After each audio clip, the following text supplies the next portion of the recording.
సింహాచలం శ్రీ వరాహ నరసింహస్వామి చందనోత్సవానికి ఏర్పాట్లు చురుగ్గా సాగుతున్నాయి. ఏప్రిల్లో జరగనున్న ఈ కార్యక్రమం కోసం గత అనుభవాల దృష్ట్యా ప్రభుత్వం అధికారులను ముందస్తుగా అప్రమత్తం చేసింది. విశాఖ జిల్లా కలెక్టర్ ఎంఎన్ హరేంద్ర ప్రసాద్ సింహాచలంపై విస్తృతంగా పర్యటించి అధికారులకు పలు అంశాలపై దిశానిర్దేశం చేశారు. చందనోత్సవం కోసం జరుగుతున్న వివిధ పనులకు సంబంధించి సింహాచలం దేవస్థానం ఈవో వెంకట్రావుతో ఈటీవీ ముఖాముఖి. ఉత్తరాంధ్ర ఇలవేల్పు సింహాద్రినాథుని చందనోత్సవం భక్తులందరి దృష్టిని ఆకర్షించే ఓ ప్రధానమైన ఉత్సవం. గత అనుభవాల దృష్ట్యా ఈ ఉత్సవాన్ని భక్తులకు అసౌకర్యం లేకుండా నిర్వహించాలన్నది ప్రభుత్వ సంకల్పం. దీనికి అనుగుణంగా కొత్తగా ఈవోని నియమించడం ఇవన్నీ కూడాను పూర్తి చేశారు. ఇప్పుడు ఏర్పాట్లయితే వీటికి సంబంధించి ఏం చర్యలు తీసుకుంటున్నారో, అలాగే భక్తుల రాక మీద ఎటువంటి అంచనాలు ఉన్నాయి, వారికి తేలిగ్గా ఏ రకంగా ఆ రోజు దర్శనాలు ఇప్పించడానికి ఏర్పాట్లు చేస్తున్నారు, దానికి పూర్వరంగం ఏ రకంగా సిద్ధం చేస్తున్నారు, ఈ అన్ని అంశాలని దేవస్థానం ఎగ్జిక్యూటివ్ అధికారి వెంకట్రావు గారు ప్రస్తుతం ఉన్నారు. వెంకట్రావు గారు, ఈ ఉత్సవం మరొక 45 రోజుల్లో మనకు రాబోతుంది చందనోత్సవం. చందనోత్సవానికి సంబంధించి మనం పూర్వరంగం ఎట్లా సిద్ధం చేస్తున్నాం? సింహాద్రి కొండపై జరిగేటువంటి ముఖ్యమైనటువంటి ఉత్సవాల్లో ఈ చందనోత్సవం అనేది ఒకటి. ఇది ఈ సంవత్సరం ఏప్రిల్ 20వ తారీఖున చందనోత్సవం జరపడానికి గాను ఆగమ పండితులు నిర్ణయం చేశారు.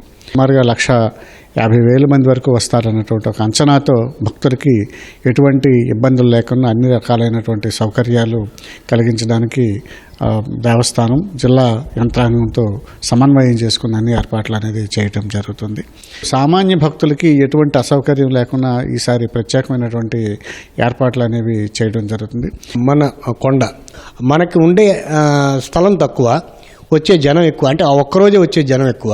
దానికోసం మనం హోల్డింగ్ ఏరియాస్ పెట్టాలన్న ప్రతిపాదన అయితే ఉంది. అంటే కిందని మనం వాటిని ప్లాన్ చేస్తున్నాం, పైన ప్లాన్ చేస్తున్నాం. హోల్డింగ్ ఏరియాస్ కొన్ని కిందన పెట్టామంటే కొన్ని మీదన పెట్టాము. ముఖ్యంగా వెహికల్ పార్కింగ్ ఏదైతే ఉందో వీలైనంత వరకు వెహికల్ పార్కింగ్ని అవాయిడ్ చేస్తున్నాం. అన్ని వెహికల్స్ కూడా కిందనే పెట్టి సో దట్ ఎక్కువ మందిని ఇక్కడ వాళ్ళని అకామిడేట్ చేయడం జరుగుతుంది. ఏపీఎస్ఆర్టీసీ వాళ్ళతో ఎప్పటికప్పుడు సమన్వయపరుచుకుని సీనియర్ ఆఫీసర్స్ అందరినీ మీద కింద పెట్టి separate control rooms, command control rooms కూడా పెట్టుకుని మీద ఉన్నటువంటి భక్తుల రద్దీని దృష్టిలో పెట్టుకుని ఈ రవాణా ఏర్పాట్లన్నీ కూడా చేయటం జరుగుతుంది. ఆ విధంగా కొండ లోపల ఉండేటట్టు ఆలయం లోపల ఎంతమంది ఉంటున్నారో, ఆలయం నుంచి బయటకు ఎంతమంది వెళ్తున్నారు, అదేవిధంగా దానికి మళ్ళీ ఆలయంలోకి దానికి తగ్గట్టు ఎంతమందిని పంపాలి, దీనికి సంబంధించిన అన్నిటి కూడా ప్రణాళికలు చేయడం, ప్లాన్ ఆఫ్ యాక్షన్ చేసుకోవడం జరిగింది. మామూలు రోజుల్లో స్వామివారు ఒక ఆకృతిలో ఉంటారు, కనిపిస్తారు ఎంత దూరం నుంచి అన్న. ఇది దగ్గరికి వెళ్తే కానీ ఇప్పుడు నిన్న కలెక్టర్ గారు రివ్యూలో హైట్స్ ఏర్పాటు చేయండి, ఆగమ శాస్త్రాన్ని అనుగుణంగా హైట్స్ ఏర్పాటు చేయండి అన్నారు. అవి ఏ రకంగా ప్లాన్ చేస్తున్నారు?